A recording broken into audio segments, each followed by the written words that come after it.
Here at the Burgerspital, a famous sanatorium in Basel in Switzerland, surgeons, physiologists and students assemble to investigate the strange case of Miriam Dejo. A middle-aged Dutchman, he has lived for many years in India. Before showing this film, we asked Britain's foremost surgeon to comment upon the demonstration. His explanation was given in the presence of Chaplain Pincher, Daily Express science correspondent. Here is Chaplain Pincher to report. You are going to see a man have a 28-inch sword thrust through his body without hurting him. This is no fake, neither is it a miracle. It could probably be done to you if you were willing to submit first to a dangerous operation. My authority for saying this is one of our most distinguished surgeons who saw the film with me. He explained it all this way.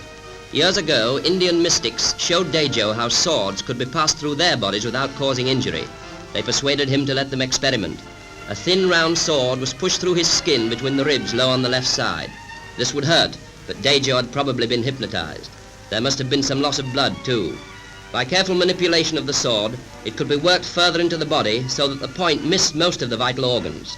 Then, with a quick thrust, the liver could be pierced and the sword pushed through between the ribs of the other side.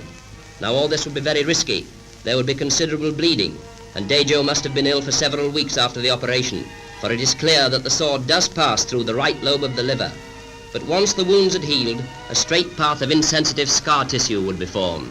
A sword thrust carefully along this path would cause little pain or bleeding because there are no nerves or blood vessels in scar tissue. Eventually, a permanently open channel could be formed right through, making the passage of the sword easy and safe in future. This explains why the sword is always inserted in the same places and by the same man. Those are the facts and a scientist's explanation.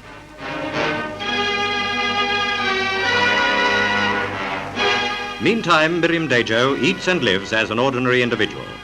The key to his secret is still locked in Eastern mysticism.